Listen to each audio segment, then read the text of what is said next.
Good morning, Freddie. A couple of things that I want to correct on the material book, and I think Andrew Albert will notice it, is that regarding Court Square 23rd Street, that's on the E and the M, not on the G, because the 7 and the G is plainly Court Square. And regarding the 60-minute interview, who didn't see it missed the most interesting interview to our top to bottom monetization guy, Mr. Andy Byford, that gave to the nation the state of emergency that we are in for over a year now. But I want to call out a particular person that knows me well, but hasn't done his job in order to the MTA obtain his revenue. Chief De La Torre, if you don't have cops in every station keeping the fare raiders not beating the fares, you have two options. Either put the cops in the stations or resign. Because I'm very sick and tired of seeing people every single day beat the fares while I have to pay $275. It is not fair, Chief. Mr. Pinheiro, please keep your remarks to the agenda. And but obviously I'm in favor of all the rest. And thanks for the reminder, Marino. And that's all I have to say for this month. Thank you, Mr. Pinheiro.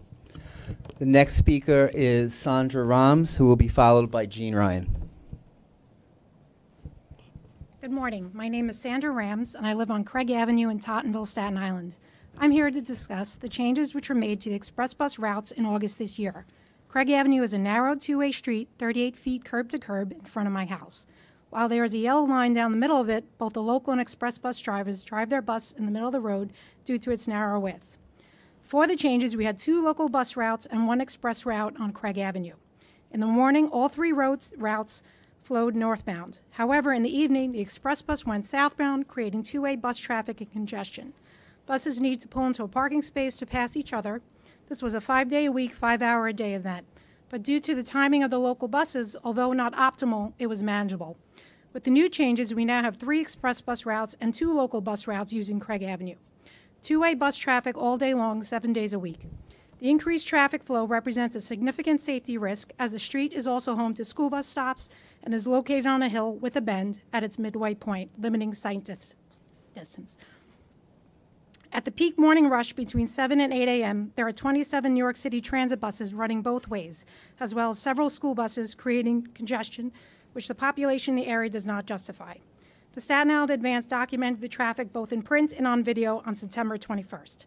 As a mother of 2 young children, I have never allowed my kids to play in front of my house with the bus traffic. Now we're at the point that pulling out of our driveway has become a real challenge.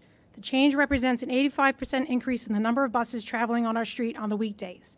In addition, 70% of the express buses are traveling empty, just using our street to get to the beginning of the route at a city park or going back to the depot after their route has finished. There are other street options in Tottenville for buses that need to be explored. I understand the need to provide access to public transportation to the community, and the current initiative to redraw the bus map is a work in progress to achieve those ends. I just ask that other streets be considered so that there is not a disproportionate burden placed on Craig Avenue. The community has suggestions as to some ways that traffic can be alleviated. I just ask that we use the park and ride, which is only a few blocks away. Thank you very much. Thank you very much, Ms. Rams.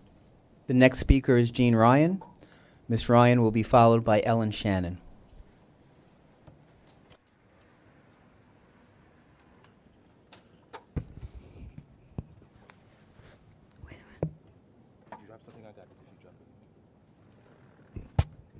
Hi, I'm Jean Ryan. I'm president of Disabled in Action, and I don't speak only for myself. I live in Bay Ridge, Brooklyn. We moved to the street where we live because it's only 2.5 blocks from the subway. I have not been able to use the subway for 24 years. So the station, to me, is just like something sticking out on the sidewalk. But of course I'd like to use the subway, and so would all of us, because, you know, it's the fastest way to get there, even though there are problems with it now. And it's way faster than taking something on a street, and that's our only choice. Now, we would urge Chairman Loda and New York City Transit President Andy Byford to make a binding legal commitment to make the subway fully accessible. We know that won't happen overnight, but without the binding legal commitment, it probably will never happen, not in anybody's lifetime. And we need the subway. Thank you. Thank you, Ms. Ryan. The next speaker is Ellen Shannon, and Ms. Shannon will be followed by Omar Vera. Good morning. I second the opinion of the 60 Minutes piece, and I highly recommend anybody that hasn't had the opportunity to view it to please watch it today. I hope that in the office in the back, maybe it could run on a loop so any board member that would like to see it has the opportunity to do so. I'm here today to talk about another fast forward effort that's going on in the community. The community outreach program is amazing. I had the opportunity to go to the meeting in Harlem Hospital last week, and what I saw was remarkable. First off, you had 5 different departments represented that I know of: operations planning, Department of Subways, communications, accessibility, government and community affairs, and they were all there speaking to the community with real answers and listening to what they had to say. It was so impressive to see how hard everybody had their heart in the event. Next, I went inside, and I want to tell you a little story about what happened inside, which was somebody got up and started speaking out of order for 2 minutes, it seemed like, about. And he had probably, I think, good intentions, but he wanted to sow some seeds of dissent and cynicism by dismissing some of the things that President Byford had brought up about fast forward. And in President Byford's manner, once the gentleman had stopped speaking, he proceeded to say, well, let's get to the facts here. And he went through and he ticked off each of the things that the gentleman had said and showing the inaccuracies of them. But what was remarkable that I hadn't seen before, and particularly in Harlem, which does not give its heart easily, President Byford then said, you know, I'm not a banker, I'm not a politician, I'm here to fix the subways. Do you all believe that we can do this? Do you think we can? And the entire audience gave a round of applause and started cheering for your team that you've put together that is working so incredibly hard. I thought it's important for you to hear this story of what's happening in the community, that it's important for the governor and the mayor and the legislature and the city council all to know the community wants this and there's not an option to fail. So I know you're the hardest working board there is. Please summarize your remarks. Okay. But everything that we do and everything we say, including the media, has to get behind this because we can't fail. There's too much behind it. Thank you. Thank you, Ms. Shannon. The next speaker is Omar Vera, who will be followed by Murray Bowden.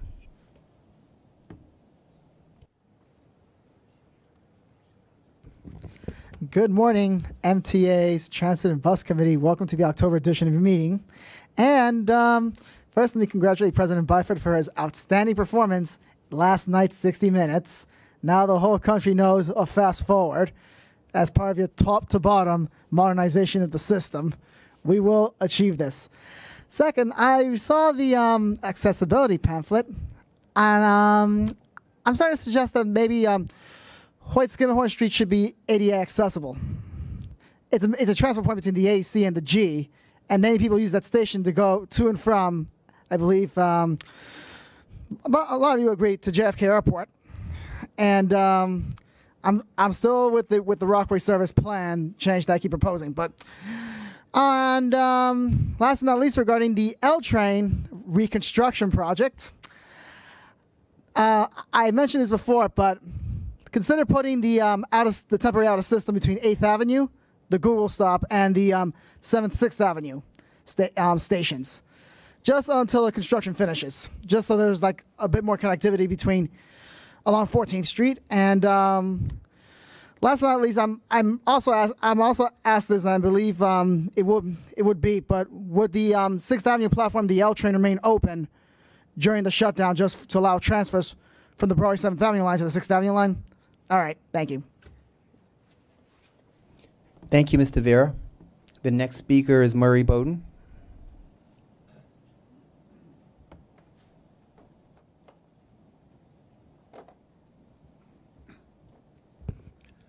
On 60 Minutes last night, Andy bent down to pick up a piece of paper because it was important.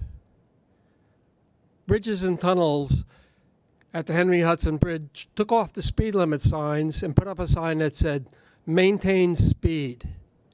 Traffic moves significantly better." The chief engineer in New York City DOT does not understand that proper road lines makes traffic flow better. With the impending shutdown of that tunnel and the increased traffic, it's imperative that correct road lines that are informative to the driver be put there. I can't fire him. He's a nice guy. I've met with him. We've discussed it. But he doesn't understand that you have to tell a driver the truth. You tell him early enough to be able to make an early decision. The National Book happens to be in need of vast changes. I can't do it. You have to do it.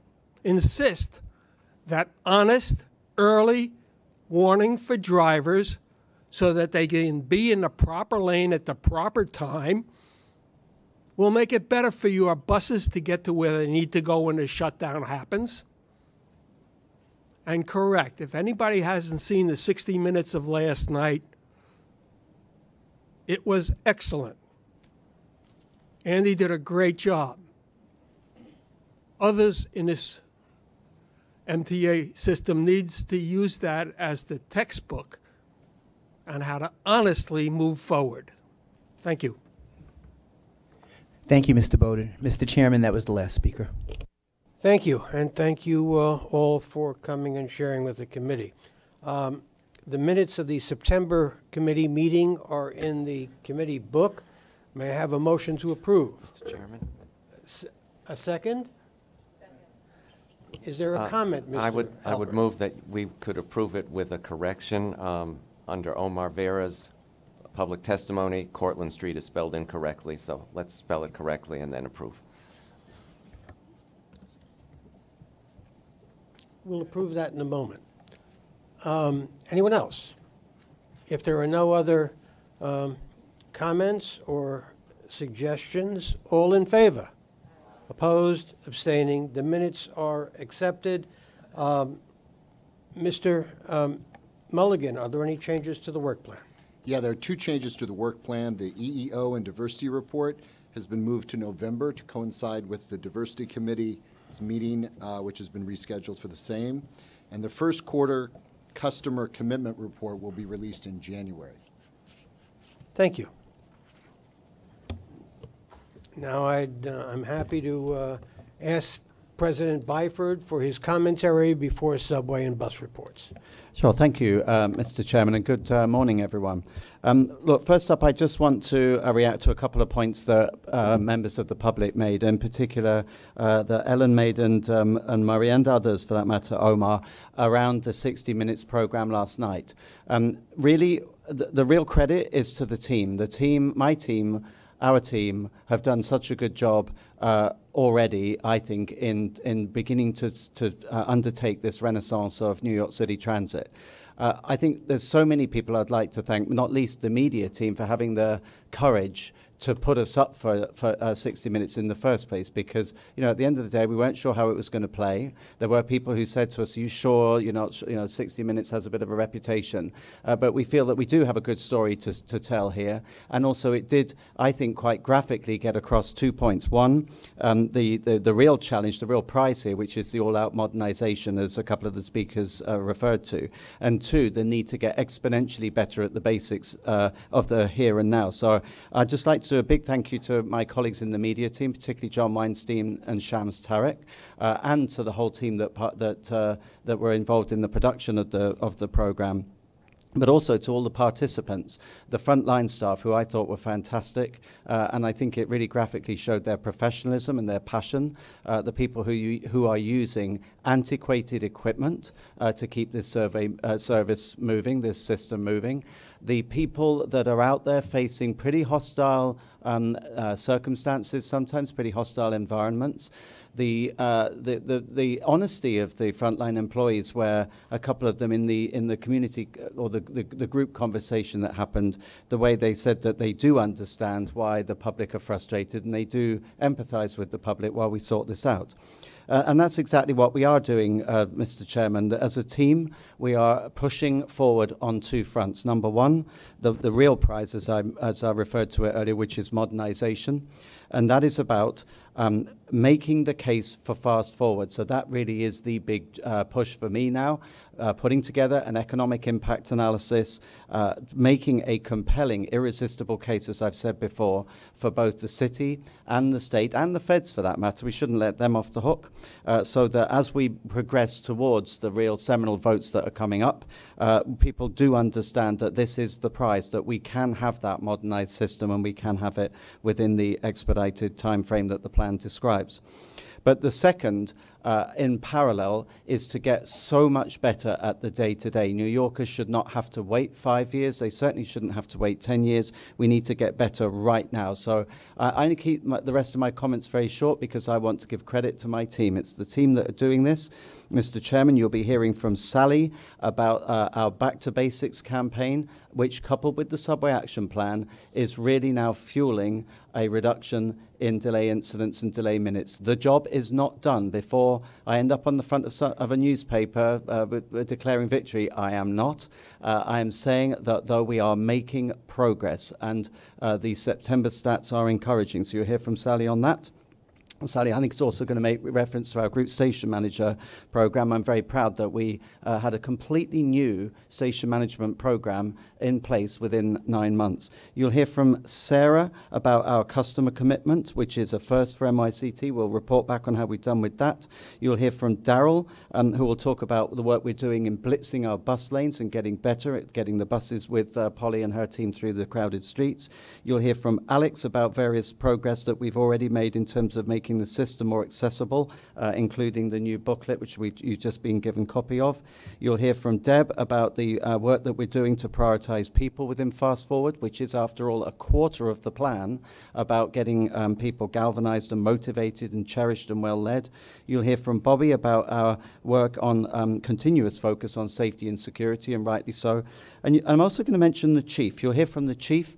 Chief, I credit you with the work you and your team have done, not only to put neighborhood community officers in our stations, working with the GSMs. I really appreciate that. I keep seeing officers out there, but also the work that you've done with the excellent video that we just made together to reduce the impact of on the service of police investigations. And I think that's credit to your leadership. So it's a great team. I'm very lucky to have them, and that plus the 50,000 people out there, it's to them that I credit that 60 Minutes program. I just happen to be the mouthpiece. Thank you, President Byford. I'm confident I speak for the committee when I tell you what a tremendous job not only you but your team did, not only last night, but for all the work that we don't generally recognize and talk enough about, especially that employee of New York City Transit behind the push-pull system of track switching, which is extraordinary in the year 2018. Glad you're there. Glad your team is there. I know Commissioner Vanterpool has something to say. Thank you, Mr. Chair. I'd just like to add on to one particular point that Andy said about the communications team and the improvements that, and the flexibility that the communications team has taken over the past year, I would say. Coming from the advocacy community, I think the MTA has done a horrible job of advocating for itself over at least my 11 years in advocacy. But I've seen that shift significantly, and I've seen some very concerted efforts to do that. I think the courage, to use Andy's word, to do the 60 Minutes interview was great. I think the very forward-facing public engagement by Sarah and so many other of the VPs of the various divisions has been instrumental, and I see a slight change in tenor. And we know that even a slight change in tenor is significant when it comes to the MTA anything, whether it's operations or public engagement. So I do want to particularly shout that out and commend the communications team for working in a new way and in an innovative way, using social technology and media in a different way than it ever has. And I hope in 5 years, I won't have to keep saying that the MTA advocates awfully for itself and can then tout in 5 years all the different ways that these new efforts have made a difference. Yes, Dr. Metzger. I've been here a very long time, and I've seen a lot of high points and a lot of low points. I have to agree that we are looking at highs right now. The thing that I find most impressive, aside from all the metrics that you can watch, is that there seems to be, when I'm in the stations or anywhere around transit, a sense of pride that's coming out. And that to me speaks more than anything else. With your permission, I'd also like to address something that was actually in the minutes last month. I wasn't able to be here last month. And that was the first month that the Cortlandt Street station was open. I admit that I was fairly harsh with Capital Construction, the project team, and the contractor about delays in getting that accomplished. So I want to be on record of saying it's spectacular. I managed to spend some time in it this past weekend. It's lovely, and congratulations to everybody. I hope that that, as well as some of our other new stations, can be like the leader of what our goals are. That said, I have a couple suggestions to make to Sarah that I'll make offline. So thank you very much. Mr. Merdler. I would like to echo both the comments of Commissioner Metzger and Commissioner Vanterpool. But I want to underscore the need, not what has been accomplished and what is proposed to be accomplished, but why it has to be accomplished. In the month of September, 25% of all the trains dispatched in the system were delayed. In the month of September, most of the numbered lines had 2/3 of on-time performance, and you can go on and on. This system cannot, the city cannot afford to have that continued. Nobody can. And the answer is really exactly what President Byford and his colleagues have put forward, namely, that we've got to understand it's a challenge, and if we want to continue to have a city fit for people and fit for living, and a city fit for commerce, we've got to do what has to be done to get it going and make the subway system what it can be and should be, and I thank you. Okay, now we'll hear from Executive Vice President Librera on the subway report. Good morning. First of all, I'd just like to echo Andy's comments with respect to the group station managers, the program that was officially launched in late September. We are very proud of this new team.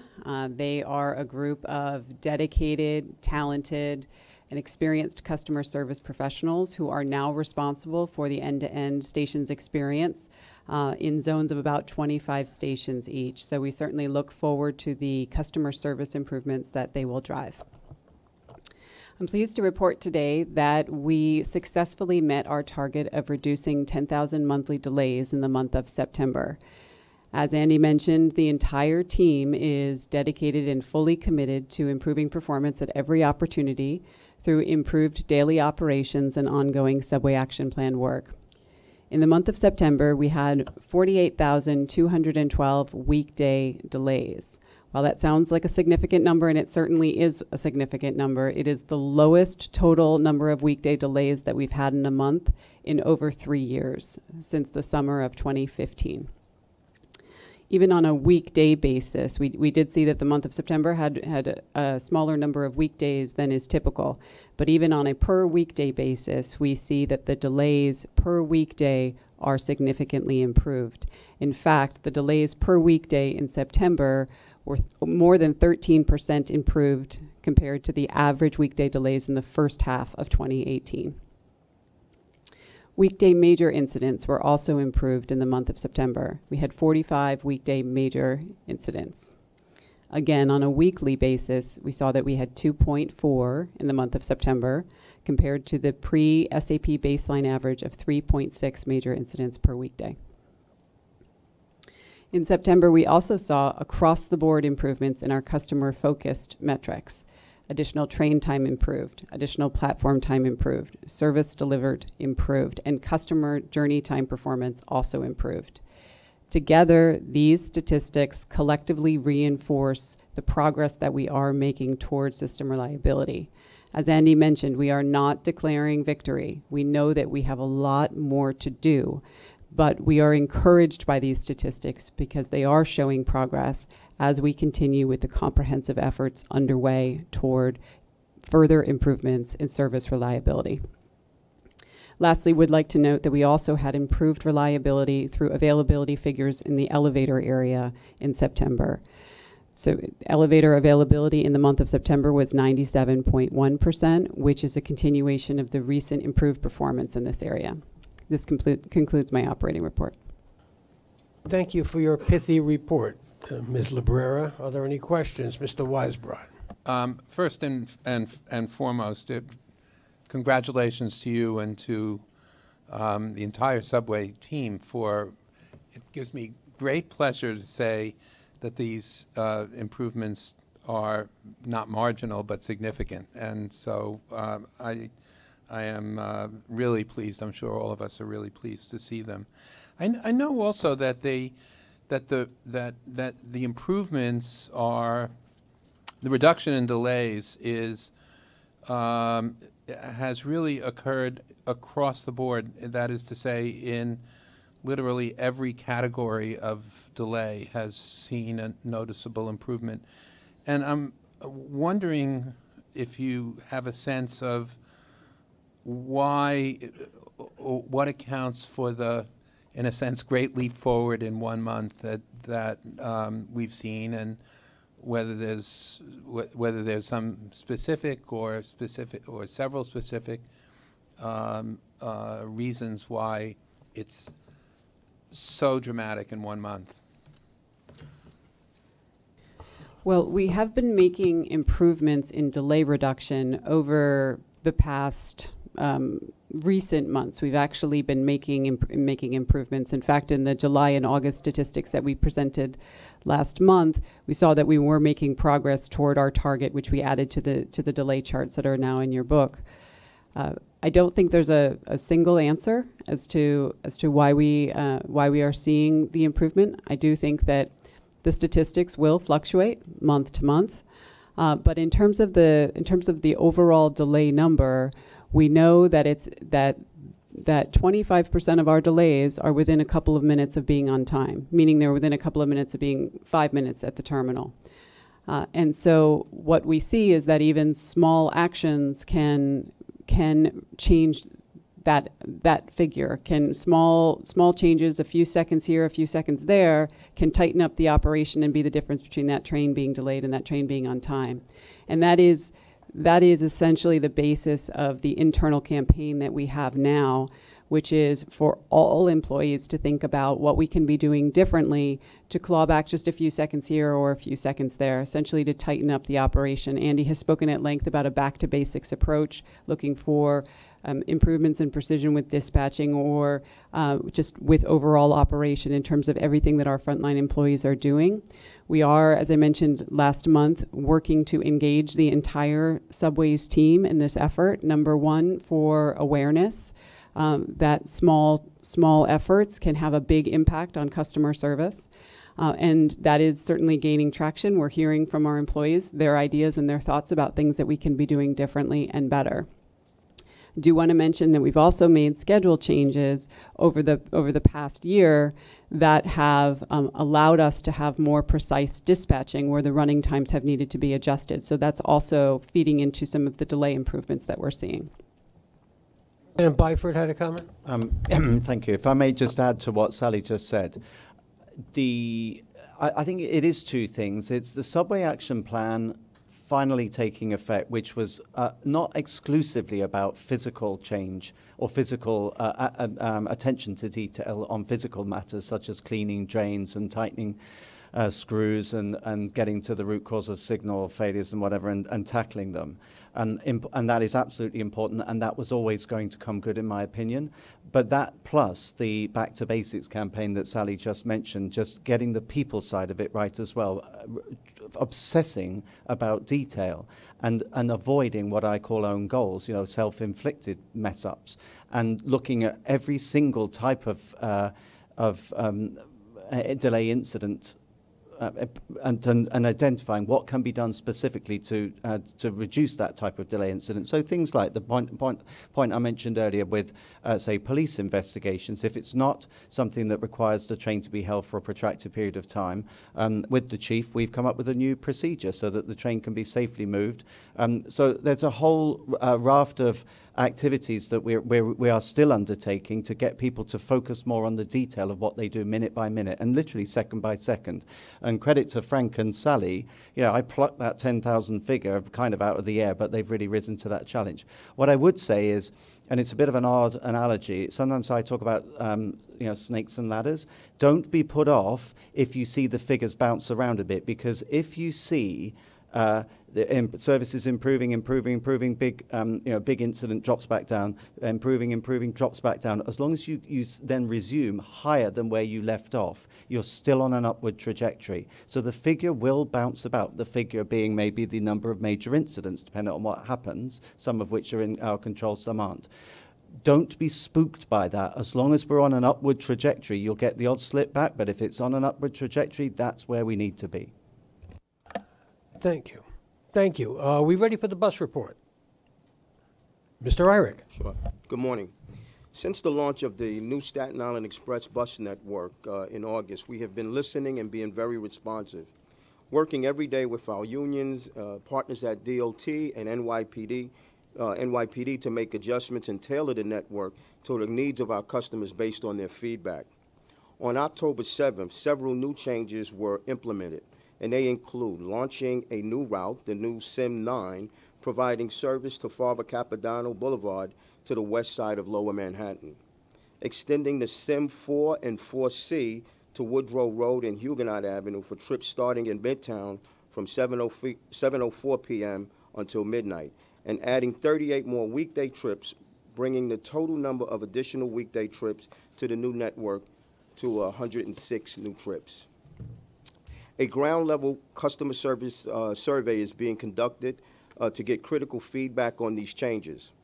Preliminary, partial month data since the most recent improvements were implemented in October show that Staten Island Express bus speeds have improved by 8% overall as compared to the same period in 2017.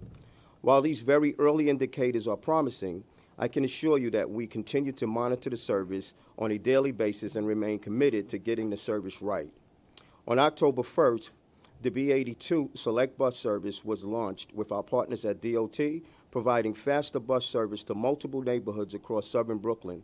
Improvements on the SBS routes include off-board fare collection and all-door boarding, bus lanes, better curb regulations to reduce truck double parking, new buses, more streamlined routing via Avenue K and Glenwood Road, and bus stops on new boarding islands with improved accessibility. The B82 SBS gives Brooklynites improved access to 6 subway lines, 2 other SBS routes, and 21 local routes, in addition to major shopping and residential areas. Implementation of the Fast Forward plan remains a key priority. As an integral part of this plan, we are constantly looking for ways to improve bus service on targeted corridors. With the help of our partners at NYPD and NYCT, this quarter, key priority routes have been chosen to provide extra focus on performance improvement. These routes were selected based on a number of metrics to identify key aspects of the customer experience. The additional focus and thorough review is intended to improve bus speeds and reliability where they are most needed. Finally, I want to emphasize the importance of NYPD's role when it comes to bus lane enforcement and making buses move faster. Thanks to their efforts, this year through September, they've issued 28,700 bus lane violations, both in the category of parking and moving, approximately 70% more than the same period last year. So a big shout out to NYPD. On to paratransit.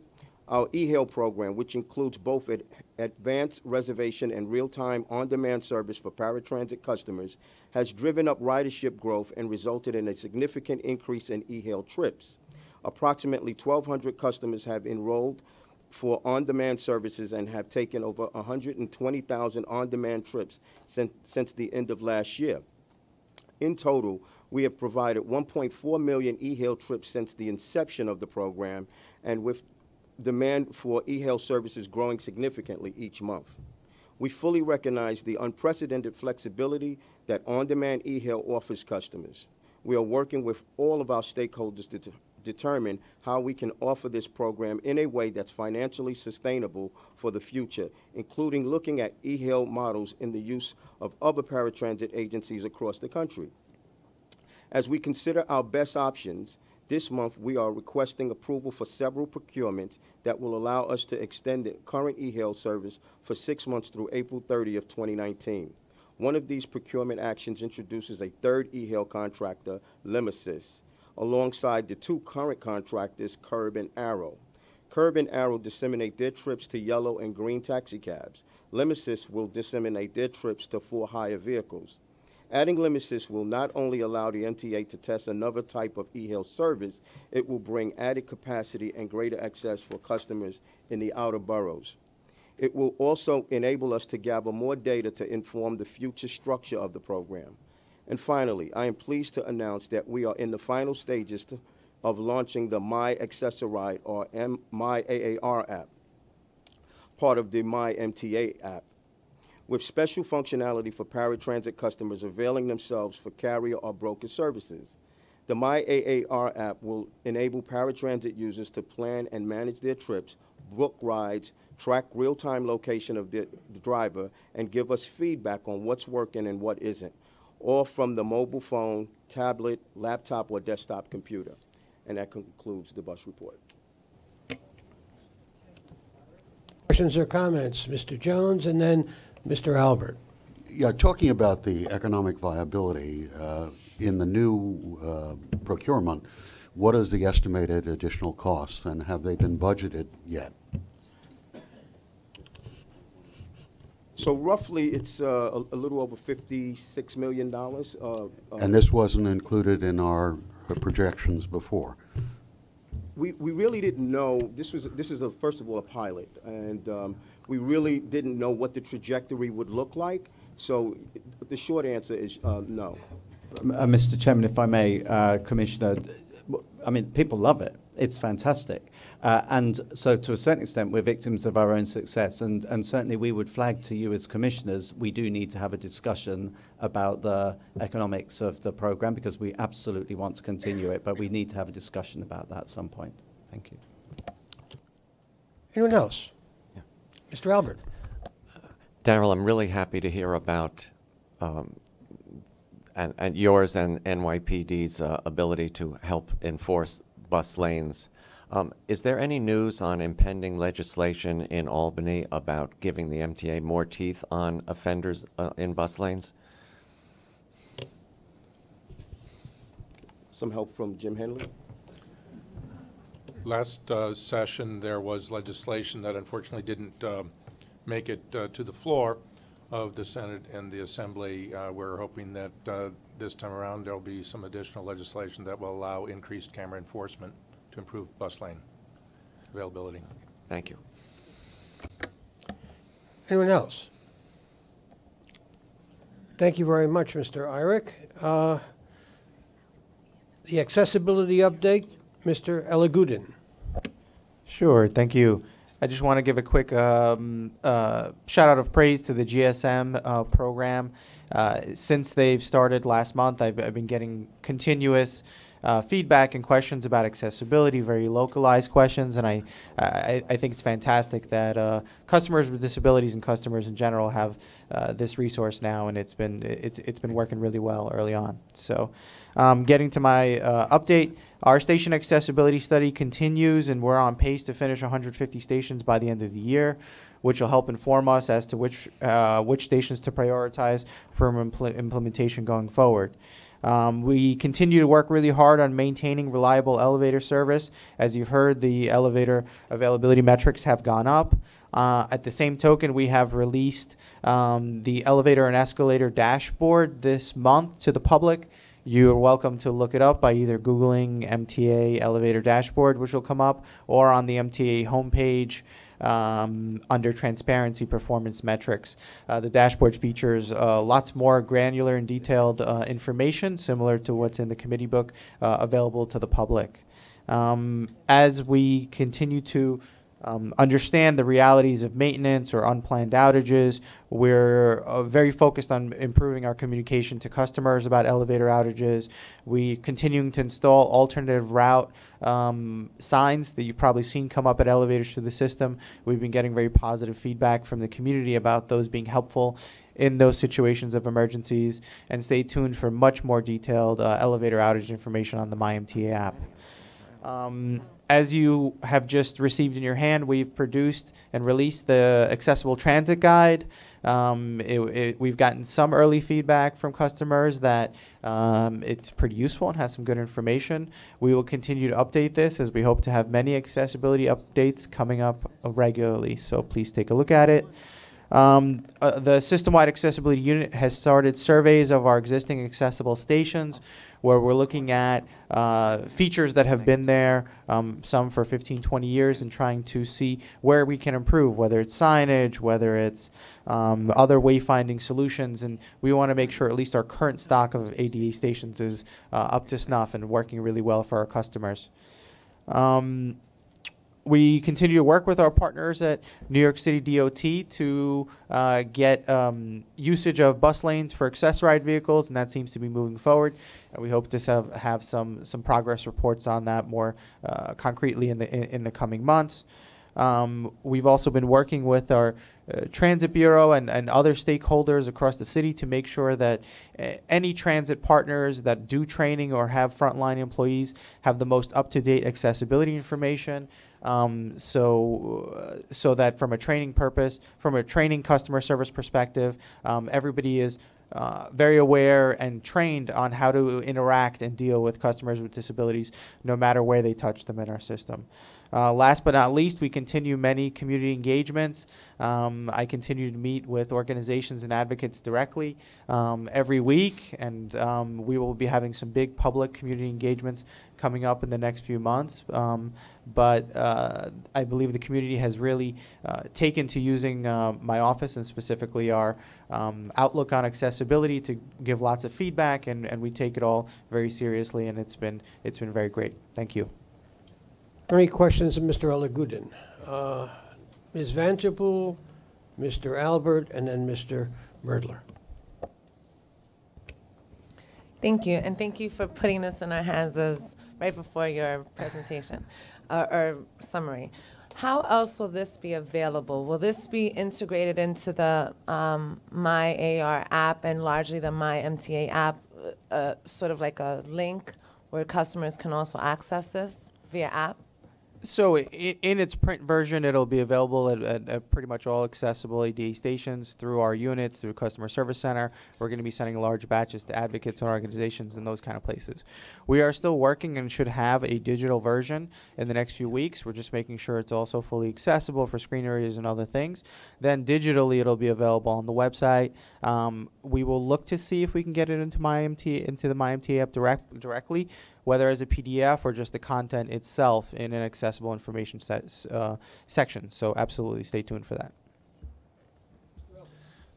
Alex, one of the greatest things you have done, according to people who have told me they've seen them, are the signs that you have put in the system showing alternate accessible routes to places. That is very well received, and I just wanted to let you know that. And let's get as many up as we can, because they are really helping people. Thank you for that. Mr. Merdler. Permit me 2 suggestions, if I may. First, there are a number of people who are caught in elevators who have claustrophobia. And the question I would ask you to examine is whether or not some sort of sign or something be there to give people information on how to deal with that and rising panic if the elevator is obstructed or there's a problem. That can be a very dangerous situation. Second, I'd like to ask you to take a look at 242nd Street Station of the number 1 line. That is an area where the children, and they're not children, the young men and women who attend Manhattan College get off. That is the area where people who want to go to Van Cortlandt Park get off. And that is the area where the Westchester buses all congregate. And there is no accessibility by way of elevator or the like at that station. I implore you, I cannot tell you how many constant communications the community board receives on that particular station. Take a look, please. Absolutely. Just a quick response to your 2 points. After the recent entrapment that was reported on, we've been having some very comprehensive conversations on how we deal with entrapment, specifically communication, making sure that any staff that is communicating in those situations, have the most up-to-date information and best practices for how to keep people calm. We're also reviewing our communication systems inside the elevators to make sure that they're going to the right places. So we've definitely looking at making how those emergency situations and entrapments affect people and how we can get the information to them in the best way. In terms of the specific station you mentioned, absolutely. We are starting to internally look at, as part of the study and part of the 50 station goal, what the next stations will be. And we'll have many community engagements to make sure that the community gets as close to a consensus on what those should be from a local level. So absolutely, thank you. Mr. Greenberg. Yeah, just very briefly, I just want to note that since Alex's presence here, it's made a huge difference as far as where the agency is going, as far as accessibility, and I congratulate Andy for hiring Alex, and I congratulate Alex for moving so aggressively, so quickly. As a note, I want to say something he left out. I know he's been working on this. It's not just mobility impairments, but also making our stations more accessible for the visually impaired, the cognitively impaired, and the hearing impaired. And I know Alex is working on that. I just want to make sure that's noted publicly, and we all plan to move ahead as quickly as we can to make the stations as accessible as possible. Thank you, Mr. Greenberg. Thank you. If there's nothing else, I'll ask Ms. Meyer to present the strategy and customer experience report. Great.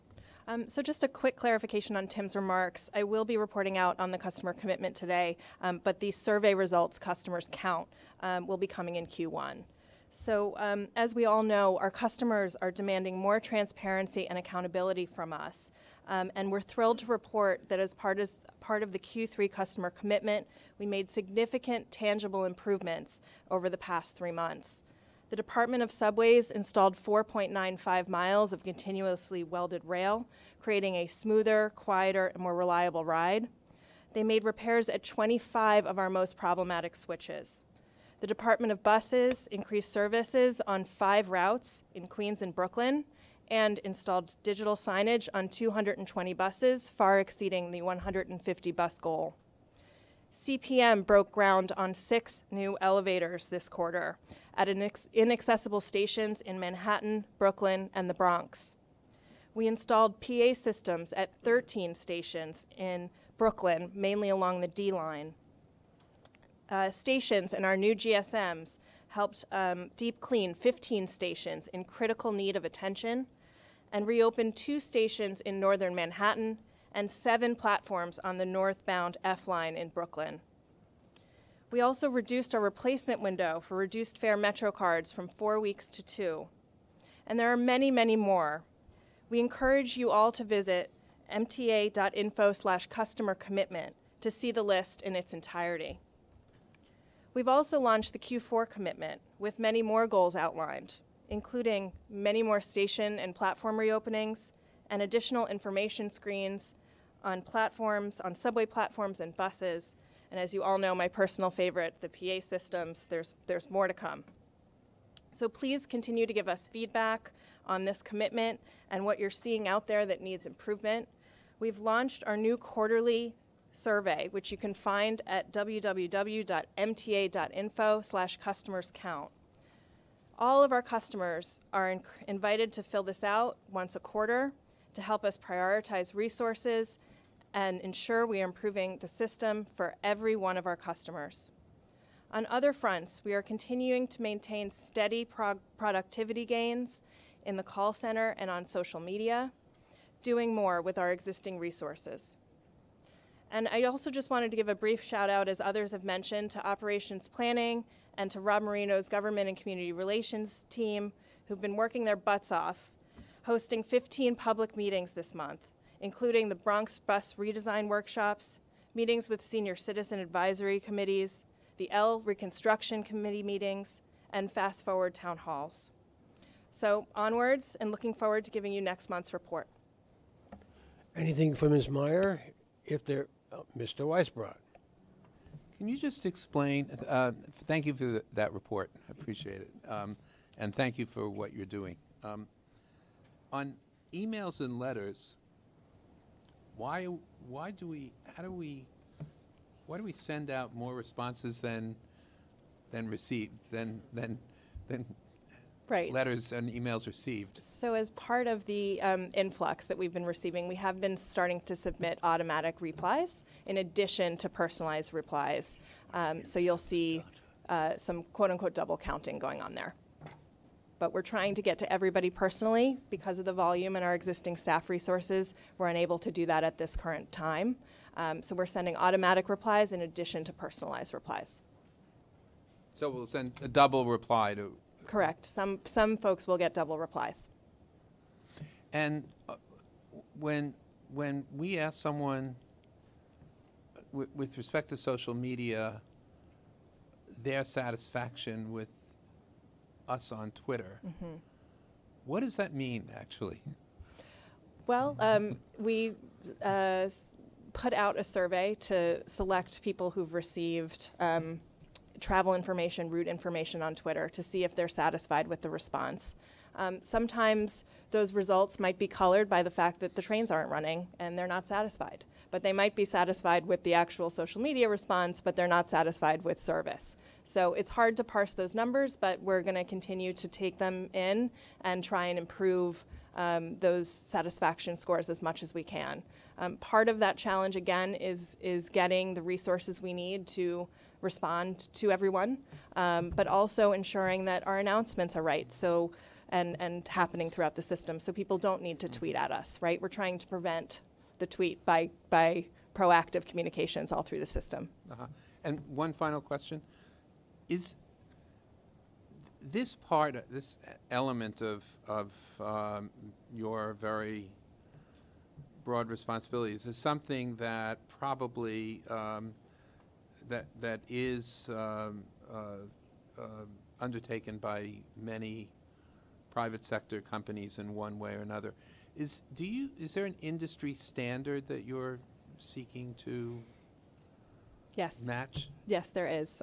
We can give more details on that next month, but there are better results that happen in other call centers and other areas, but they also have more resources. Sure. And Yeah, it would be just helpful to have a sense of, because the general public is so used to getting to this kind of a system in other ways. Right.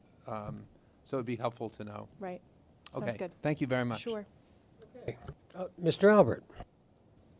I've spoken to you about this and to President Byford, but are you working on a script for conductors based on time of day, based on geos, based on everything else that you know is going on in the system, so the accuracy of information that we receive is not up to the draw of which conductor you've gotten? Yes. So conductors do receive announcement scripts, and for every stop that they arrive to. Based on time of day Based and on time of day geos and and- geo.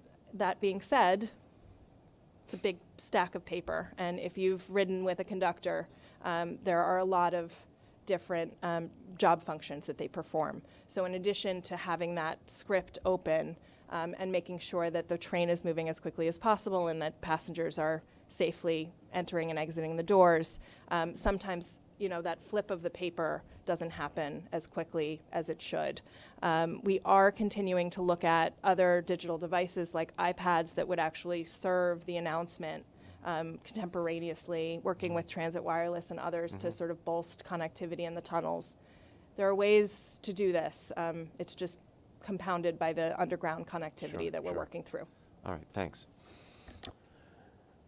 A moment to be awaited. Cell connectivity in the tunnels. Is depending on your point of view. If there's nothing else, an update from our Chief People Officer, which I presume covers all of us. Ms. Prado. Good morning. At the end of September, I was closing in on 40 work days. We've done a lot of work with my leadership team and the strategic initiatives team to set up the organizational structure of the People and Business Transformation work unit. We're working to reduce the layers in the organization and bureaucracy, and we're doing detailed work in defining the bright lines between handoffs and execution and efficiency. We're aligned in support of people and process on 2 verticals and strategy and operational focus on the horizontal. We're creating 4 core areas in the team of talent, change, employee success, and administrative functions. I've been out in the field. I've met with over 200 of our leadership team. I've started to meet with our union leadership because they are key stakeholders and they need people and business transformation endeavors we take on. In support of the new group station managers, our human resources, our labor relations, and our people management, performance management, so setting clear expectations and goals, performance monitoring, feedback. We've been out to partner with those new team members in support of their success, and we will continue to deliver training to infuse their toolkits. Our Fast Forward initiatives continue in employee engagement and recognition, and we are continuing our Meet the Executive Fast Forward dialogues with great success. Last, we've connected with the New York City Department of Education to strengthen the career-based pipeline for New York City Transit, comprised of workforce-ready graduates from the 9 to 12 and the 9 to 14 schools. We're in the initial phases of examining what we're going to need now for competency and skills and what we're going to need in the future, and working with the Department of Education to align curriculums. We're working on the creation of the new school, which should supply us with hand-in-glove graduates for our transit needs, and there'll be more to come over that in the next few months on that.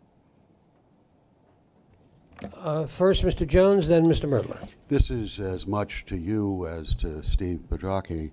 I know there are limitations in terms of procurement and linking procurement to possible job opportunities. I'm still stunned with our car acquisition over $3 billion. And I recognize there are limitations here, but I've always hoped that we could start to see, particularly starting in junior high school, young people getting into some kind of pipeline to participate in these enormous orders, whether that's formal or just, casual discussions with Kawasaki and some of the rest. Obviously getting young people either just to walk through and understand the job prospects that are possible at some of these major orders is something I've been interested in for a while. I know in Yonkers, obviously. I've talked to Stuart Cousins about that. But I think both in terms of jobs in the system, but in terms of leveraging our acquisitions of such massive orders going forward, that this is one of the ways we want to do it. I recognize there are limitations on it, but I hope that's considered.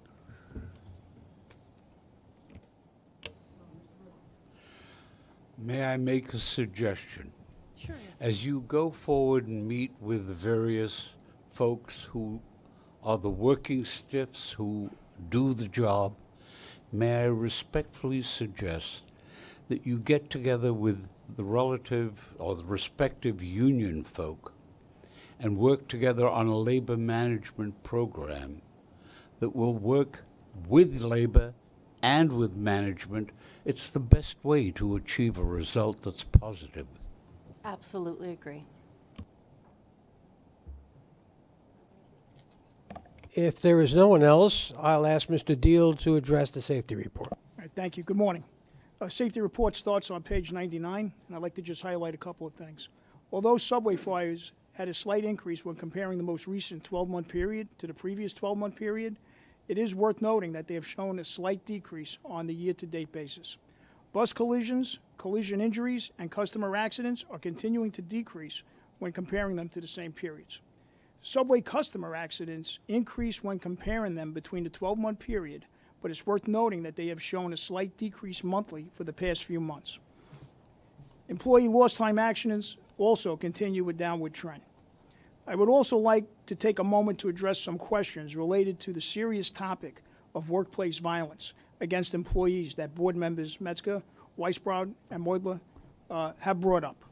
With regard to why physical assaults are declining, it seems to be really connected to the installation of bus barriers and expanded use of CCTV.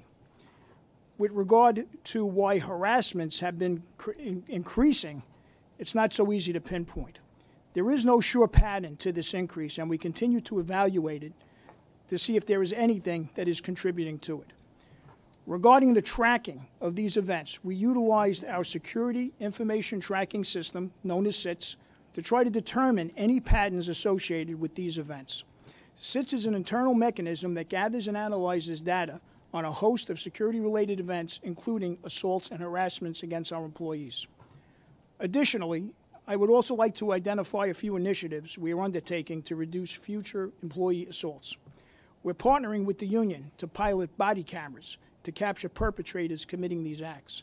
We're developing additional signage to accompany this pilot. We're partnering with the NYPD Transit Bureau with the Neighborhood Coordination Officer to also try to deter assaults. We're working with the New York City Transit Law Department and the District Attorney's Office regarding follow-up of cases. One such case involved an assault on a conductor, I believe it was on June 18th, which was deemed a hate crime, in which the perpetrator was sentenced to 3.5 years incarceration and 3 years supervised release. We are also sharing detailed information with the city and the police department of assaults and harassments occurring within our system. I would also like to acknowledge the quick thinking of an MTA employee who recognized a perpetrator from a union wanted poster. This individual notified the police. They came up, they arrested the perpetrator, and later on he was actually arrested for throwing a rock at a bus operator, breaking the side windshield. And that completes the safety report. Thank you. Are there any questions for Mr. Deal? Ms. Vanterpool and then Mr. Merdler. You mentioned the body cameras. Yes. I hope they're not the same manufacturer Yeah. as the NYPD's. I believe the police department has about 15,000 of them in service right now. This is 3,000 that apparently has some sort of glitch. So we are looking at different vendors to actually see what we can actually procure for our people. Thank you. My question around subway fires. So you noted that there was a decrease in fires related to debris. Right.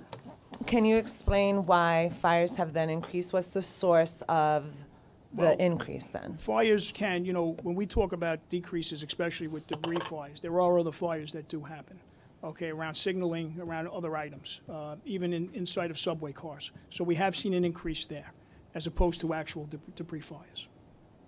Commissioner, maybe I'll just add to that. What you sometimes get is a fire that can be caused by a spark coming off where a shoe either contacts the ramp, where you have a ramp on the rail gap section, or where you come off the ramp. So that's something that can cause an arc or a spark.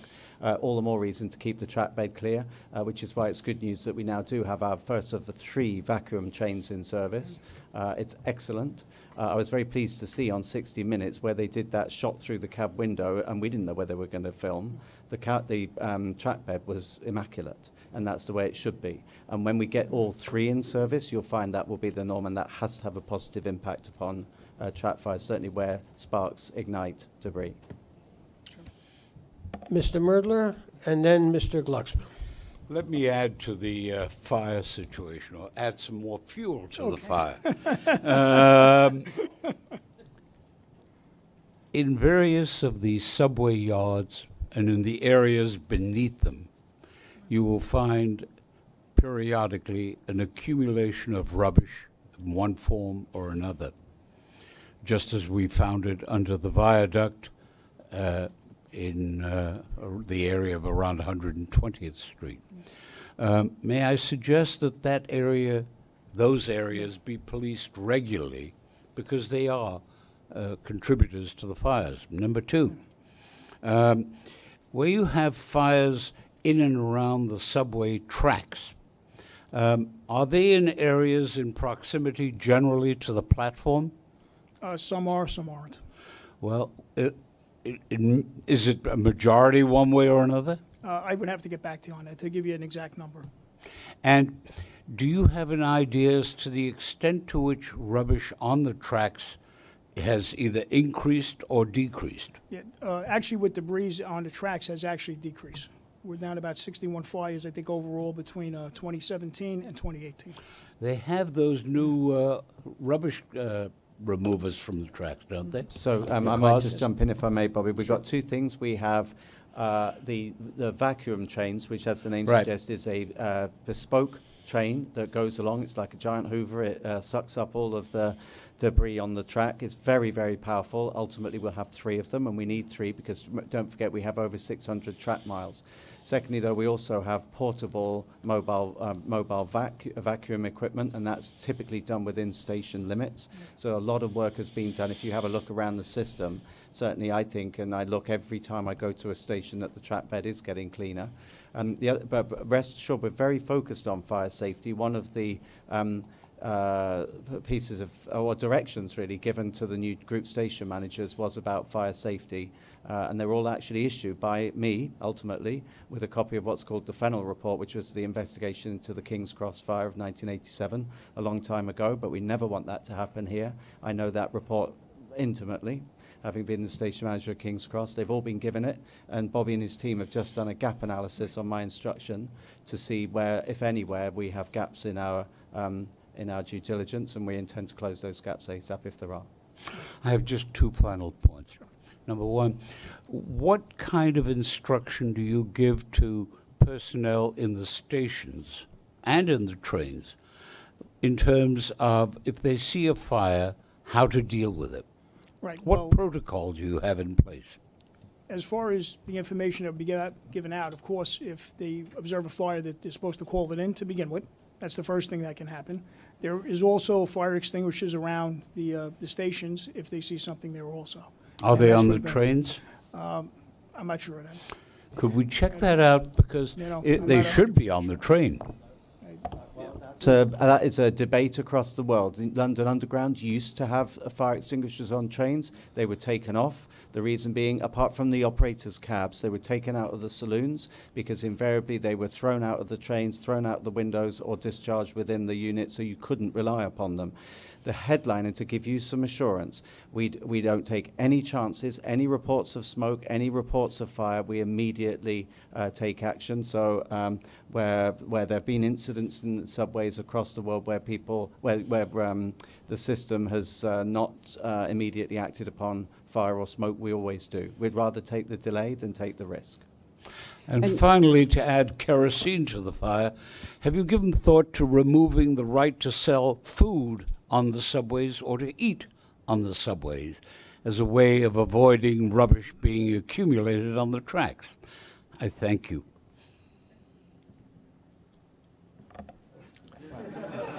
Anyone Everyone's taking looking a at swing me. at that? So I have traveled on many, quite a number of systems actually, places like Tokyo, Seoul, Hong Kong, where eating food is banned. Singapore is a classic example, actually. You can't eat food on Singapore.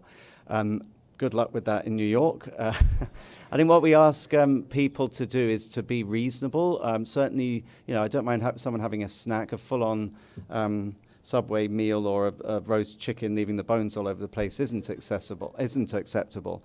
What we do ask people is to use the garbage bins, and we are putting together a campaign to have people be more considerate. We will do our bit with the GSMs, with the vacuum trains. We'll keep the place clean and tidy, but I think we should be intolerant of selfish people who just throw stuff onto the track or onto the platform.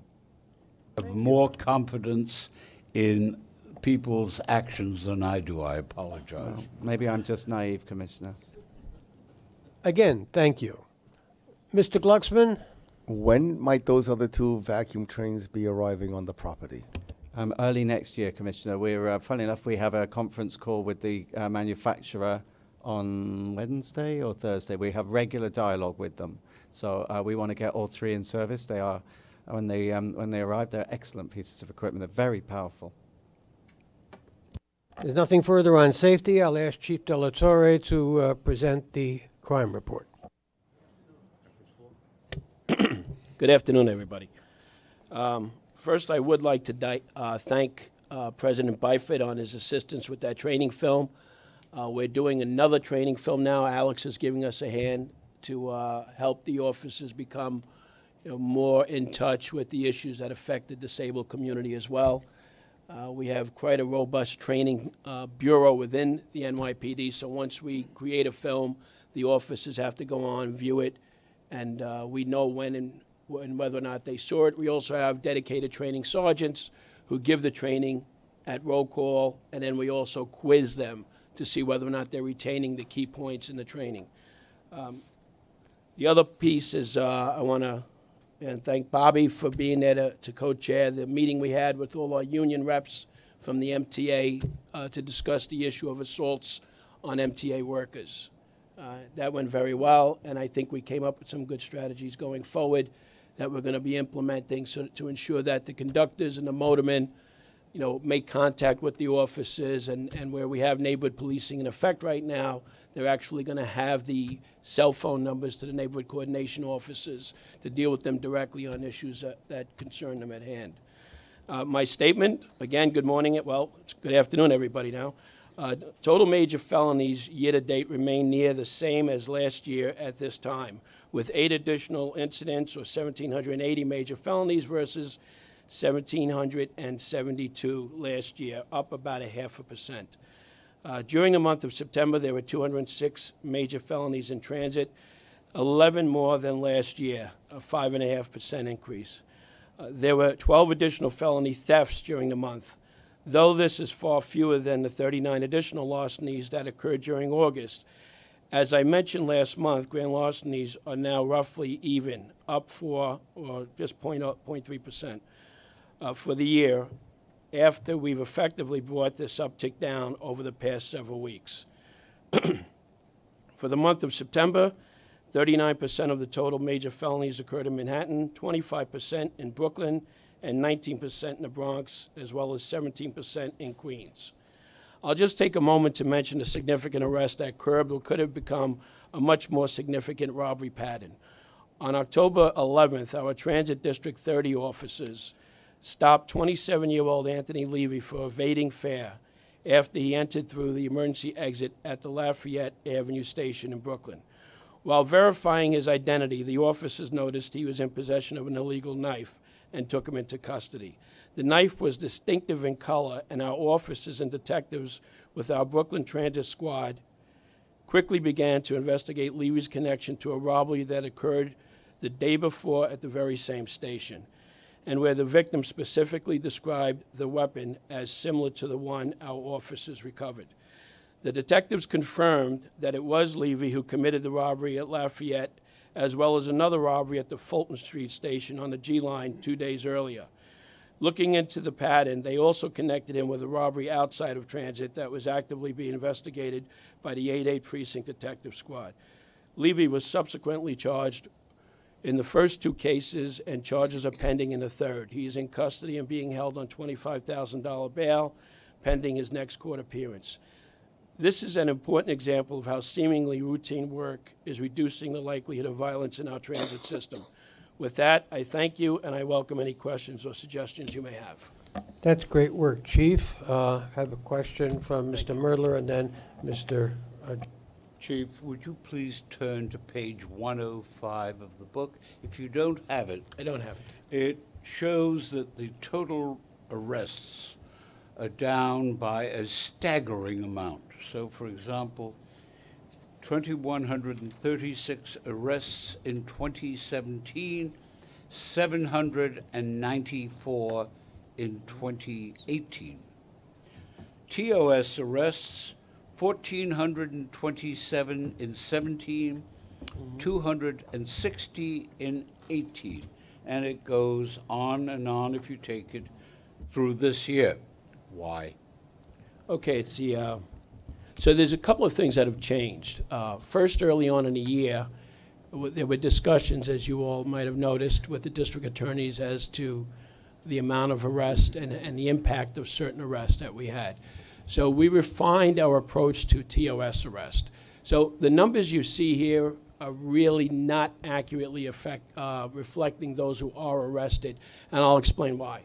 In the past, if you had a warrant, any sort of a warrant, and you were stopped for jumping the turnstile or going through the gate, you were put online as a theft of service arrest. Currently, if you have a low-level warrant, which we consider a SAP warrant, you are now still arrested, but it won't reflect in the numbers. You are brought into a judge to answer to the warrant and then issued a summons for the actual event itself. But everybody you see here that stopped, if you look at our tabs currently for the month, you'll see they're up dramatically, and you'll see a whole new column in here called C summonses. Historically, we never really issued C summonses. So when you look at it, for the month, you'll see 153 versus 0. So we'd never issued them before. It was either a tab or you went online with an arrest. Now what we're doing is where you meet a certain criteria and you're a tab recidivist, which means you're not responding to your tab summonses, we will issue that criminal court summons. That criminal court summons will then result in a warrant being issued if you don't show up in the future. Whereas the tab summons, if you don't show up, it's a civil summons, no warrant is issued.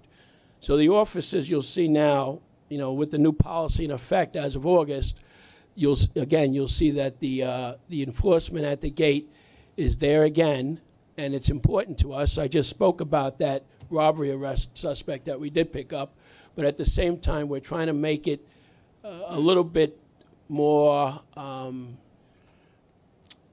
don't want to use the wrong word here. Let's just say we're trying to make it work better for us so that we don't lose the officer for the entire tour to process an arrest for somebody who jumped or went through a gate who otherwise was probably not going to commit a sex offense or rob somebody on the subway.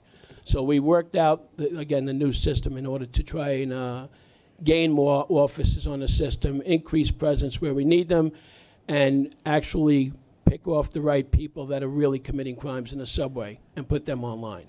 Chief, I understand that the members of the police department have to respond to the sociological changes that some do, or district attorneys who decide not to do their job. But my question really gets to the following. Do you believe that the public is adequately served where you have this kind of a reasonably dramatic change in the enforcement tactics of the department, the police department, and what impact does that have on the morale of the police officers?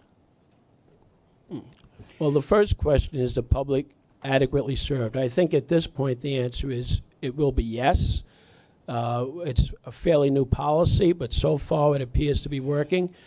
We were undergoing a huge increase in grand larcenies over the last few months. We were able to utilize those officers and put them into plain clothes and put them on the trains where we were having the problem. So at the end of the day, it's going to be in the crime statistics, in the sex offenses that we carry numbers on, and that's going to be the telling. And if it doesn't adequately serve the public, then we will go back to the table and we will make whatever changes are necessary. I'm sure you will. Yep. But what impact does it have on the morale of police officers? Does it have any?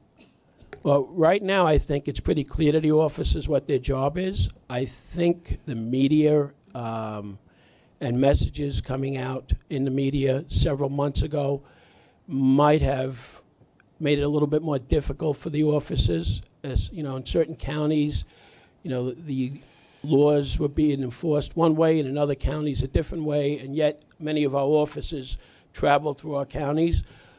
Part of our goal here was to come up with a policy that was acceptable and enforceable throughout the entire city so that our riders were not being treated different in one county than they were in the other. So I think to this end, I think we're there now, and we'll just keep evaluating it over the next few months to see its impact. Would you do me the kindness and perhaps in January give us an update as to how this is going? Absolutely. Absolutely. Thank you. Thank you, Mr. Jones. Yeah, before the meeting, the chief mentioned to me something that I'm very pleased to hear, where the signage of warning particularly young people of the dangers of fare evasion, instead of putting people in the position of a gotcha, of actually laying out. It may not prevent every fare evasion instance, but even if it can limit for particularly younger people, giving them an understanding of the dangers of fare evasion and what it might lead to, particularly for immigrants who are suspect, who might be deported based just on a fare evasion arrest. I'd like to, congratulate you for taking that first step. Thank you. I cannot accept that on my own, though. Sarah was a great partner, and President Byford as well.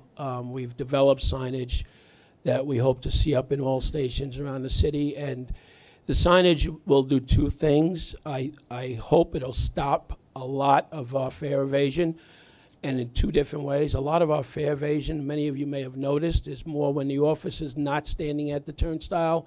One person goes through, and then they start to herd through, kind of like sheep. He didn't pay, she didn't pay, why should I pay? And we do see that around the city. So this sign is going to be, really in your face right there, and it's going to say, Sarah, do you want to go over the sign? I don't know if we have a final. Yeah, I don't remember the exact language, but it has a very prominent stop sign, which is an internationally recognized symbol and something that we think, is interpreted by many. And it says, fare evasion be subject to something. Yeah, it says basically violators are subject to arrest or fine. Thank you. And it's a large stop sign. I don't have a sample of it here yet, but it's what we're going forward with, and it gives a little more information on it as well. But it's a very in-your-face type of sign that'll warn people to think twice before they go through that gate. So we're hoping it'll help all around. Okay. Mr. Myrtler, your microphone is on. Oh, I'm sorry. We're also looking at floor vinyl applications as well, since if the door is open, then that sign is hard to see. So putting it on the floor is something we're exploring with our advertising concession out front. I trust we're thinking about buses, too. We will. Thank you. Because as you know, we have a very well-known all-door boarding Yes. pilot going on. Thank you. Ms. Vanterpool. I just wanted to thank Commissioner Jones for his advocacy on this issue and consistently bringing this up and working with the chief and your team and Sarah on this. It's something you've been talking about for 2 years, and it's nice to see this partnership. Okay. Thank you so much, Chief. Now we're ready for the subways and buses transit finance report. Ms. Patel. Good afternoon. Preliminary ridership and accrual results are as follows for New York City Transit. August 2018, ridership totaled 184.6 million, which was 1.9 million or 1% below the forecast. Fare box revenue of 2.96 billion was 6.9 million or 0.2% below forecast, mainly due to the ongoing lower subway and bus ridership trends. The operating expenses were below forecast by 3.7 million or 0.1%. Today and going forward, I will also be doing the MTA bus finance report. For the month of August, the MTA bus fare box revenue of 20.1 million was 1.1 million or 5.9% over forecast, driven by higher ridership. The preliminary August 2018 operating expenses were below forecast by 6.3 million or 8.6%.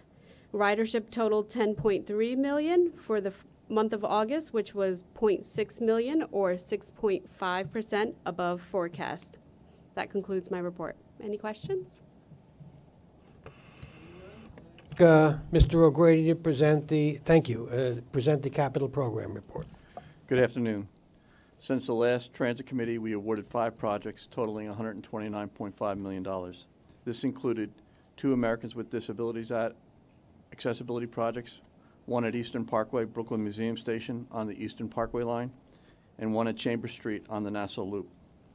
We also awarded a project for the replacement of control cables at 4 substation control zones. During the same period, in August, we completed 6 projects totaling $141.7 million, including work on a new ventilation plant at 46th Street, Northern Boulevard on the Queens Boulevard line. That concludes the capital program report. Questions to Mr. O'Grady? Then that concludes the customer service report in its totality. I'm going to ask Mr. Plachocki to address procurements. Good afternoon. The procurement package representing New York City Transit procurements includes 33 actions totaling an estimated $870.1 million in expenditures. I would like to highlight 2 items in this month's agenda. The first item is the action item to approve the expedited change order procedure for the R211 subway car contract with Kawasaki Railcar Incorporated. You may remember that the board approved the award of that contract to Kawasaki in January of this year for the base order of 535 cars. As work progresses on the contract, changes may be required for legal, safety, design, or maintenance concerns or requirements. Once the need for a change is recognized, it is critical that an additional work order be finalized and issued as quickly as possible. Delivery of these cars to New York City Transit is paramount and is on an accelerated schedule. Therefore, due to the rapid rate of production, any delay in the issuance of an additional work order could result in additional costs associated with retrofit of already manufactured equipment. The greater the delay in the issuance of an additional work order, the greater the likelihood of increased costs and potential delays to delivery of cars. This specific R211 expedited change order procedure will be the same as those developed and previously authorized by the board for the R142 and R142A and all subsequent train procurements, such as the R143, R160, R188, and R179 contracts. As far back as July 1997, the board first authorized the use of the expedited change order procedure for the R142 and the R142A train procurements, and most recently, in November 2012, for the R179 train procurement. The expedited change order procedure establishes specific, consistent approval thresholds depending on the dollar value of the change order. Proper fiscal controls over the issuance of change orders exist in the form of the already established budgetary contingency for R211 change orders. Capital budget approval would be necessary to exceed the established contingency amount. The second item I would like to highlight is a continuation of our efforts to contract efficiently and allow New York City Transit to deploy engineering resources quickly by facilitating awards to both locally and federally funded contracts. The board is requested to approve the award of 26 competitively solicited indefinite quantity consultant contracts to 13 consulting firms for construction management and inspection service for a duration of 5 years for a total estimated aggregate amount of $800 million. Each of the 13 firms will receive 2 contracts, one locally funded and the other federally funded. The awards will be $0 task order contracts with no minimum guarantee of any assignments. Specific scope requirements for a project will be defined in the scope of work for each task order, which in general will be competed among the consultants. The consultants will provide various architectural and engineering disciplines such as civil, electrical and power, track and signals, and inspection services during the project life cycle, including pre-construction, construction, and closeout phases. The 2-step request for proposal was utilized for this procurement. In Step 1, 27 firms responded. The selection committee selected 14 firms to receive the RFP, and 14 firms were evaluated utilizing the criteria set forth in the RFP. 13 firms provided oral presentations, participated in negotiations, and submitted best and final offers. The best and final offers were reviewed in accordance with the evaluation criteria. The selection committee unanimously recommended that all 13 firms be awarded contracts so that New York City Transit can have the maximum amount of resources available to respond to the expanded needs of the capital program and to facilitate the requirements of Fast Forward. Based on the analysis and the in-house estimate and the competitive nature of the RFP, all BAFOs, or best and final offers, were determined to be fair and reasonable. I request your approval of all items in the agenda. Is there a motion to approve the expedited change order procedure? It's been moved and seconded. Are there any questions or comments? Mr. Weisbrod and then Ms. Vanterpool. So I just have one question about the process for the R211s, where we show where I believe the cost implications are 0 on this. Does that mean that, I know we have a contingency, so that all of the change orders, et cetera, that may loom and be required would be covered within that contingency? Correct. Thank you. I understand the proactive nature of this request, and particularly because this is a new class of cars.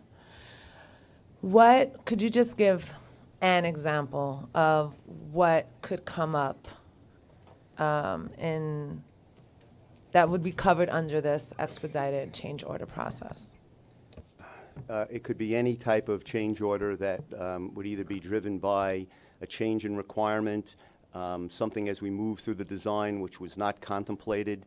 In the past, we've made certain changes for things like access hand grips, as somebody, a worker or a maintainer would need to mount the front end of the car.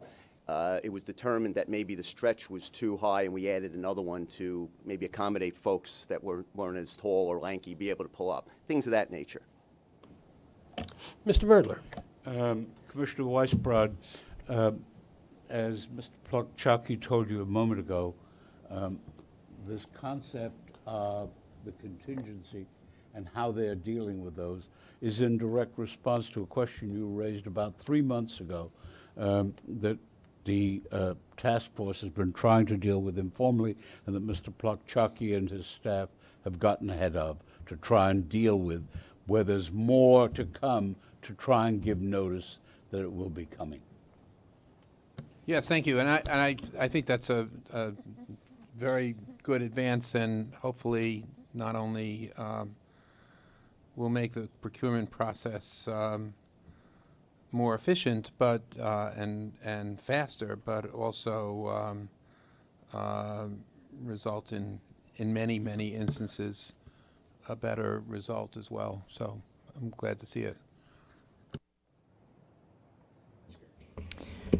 It occurred to me in 2012, and again now, that the need for an expedited process indicates that our ongoing process is insufficient to be able to address a quick turnaround.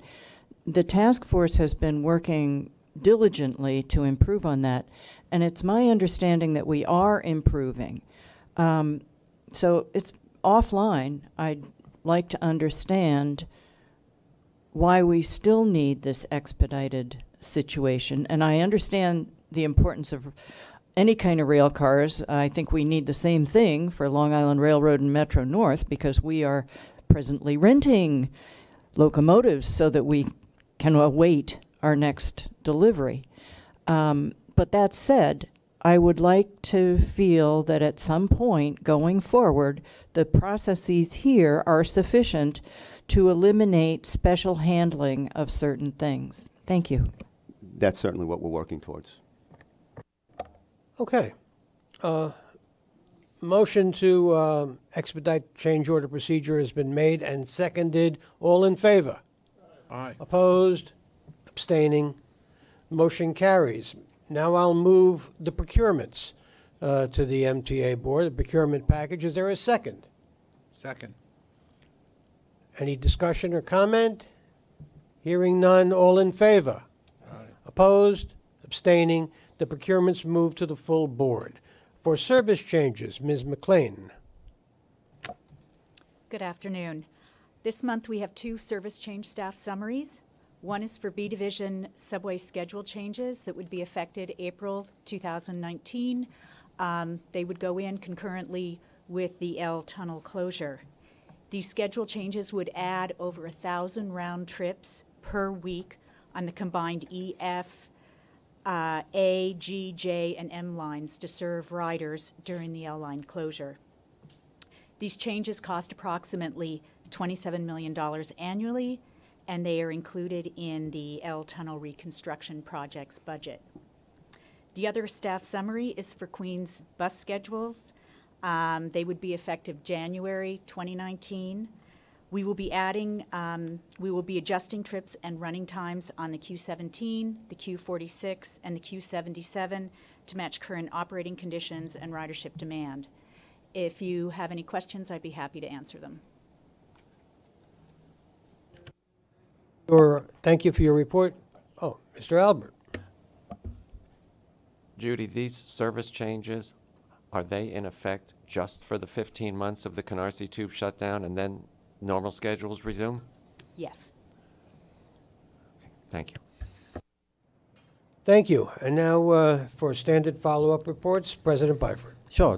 We just have 2 standard follow-ups this month, Mr. Chairman. We've got the monthly Metro Card report, and we also have the MTA Homeless Outreach report, both of which can be reviewed in the book. Questions or comments on it? Dr. Metzger. Sorry to delay us. I have a quick comment about the homeless issue. We had a weather change, a significant weather change, and the difference in the number of homeless that I saw Thursday and Friday and even into Saturday compared to Sunday and again today is significant. So I think our new station managers are facing their first big challenge. I hope that they have been able to work with Cynthia in the homeless issues as they have with Alex to properly understand how to deal with this circumstance, because it does impact our riders' sense of progress that we're making. Absolutely. That is actually one of the first priorities in terms of standing up the GSM team, is to make sure that they understand all the resources with respect to support for the homeless population in the system, and to identify who those points of contact are. So we certainly have identified that as a number 1 step, but certainly the challenge is significant facing them. May I just add to that, Sally, if I may, Dr. Metzger? So I previously said, and I think everyone would agree in this room, hopefully, it's not an MTA problem, it's a societal problem, and it's not something that we're going to be able to crack in the short term. But having said that, I think there is a fundamental difference between someone coming in to keep warm, I get it, and sitting on a seat and maybe dozing off. No, don't really have a problem with that. But lying across a seat or behaving in an antisocial manner or making a mess is not acceptable. That crosses the line. So increasingly, that's the kind of thing that I want our GSMs, in conjunction with the chief's officers, to bear down on. That warming up is one thing, but being offensive, obnoxious, and antisocial is another, and that we're not prepared to tolerate. And this committee will throw you a ticker tape parade. Mr. Erdler. Mr. Chairman, let me point out the obvious. The word homeless is a generic term, recently coined in the last 10, 20 years. There are, in that number, people who genuinely have lost their homes and are without any resources at all. They must be treated with the greatest of care, not only by our people, but by the people in the police department who know that full well. It also includes those who are mentally ill, and they need special kind of treatment. And so all I'm trying to emphasize is they are human beings. They are individuals with individual problems. And to deal with them all as one is just wrong, and to deal with them uncaringly and recklessly, in my view, is a disaster. President Commissioner, Byford. No, I don't think anyone on my team disagrees with that summary. We all concur. Having said that, equally, we have a responsibility to provide our customers with a safe, pleasant, ambient surrounding. So therefore, mindful of the very valid points you make, we equally have to make sure that people are not causing offence to other customers or making a mess, and we would expect rapid assistance from the city and or the police to help us in that regard. No one would disagree with that, but humane treatment is absolutely essential. We entirely concur. Okay. Is there anything you wish to add finally to this report, Mr. Sure. Very briefly, outstanding actions, we're pretty much on top of them. We continue to work with other MTA agencies to develop proposed changes to the all-agency procurement guidelines, as we heard earlier. And a big shout out to Steve for his leadership in this regard to address your concerns around retrospective change orders. So we'll keep the focus on that, and we'll look forward to updating you in due course. Thank you. And if there's nothing further, a motion to adjourn. Second, all in favor. This meeting is adjourned. Thank you.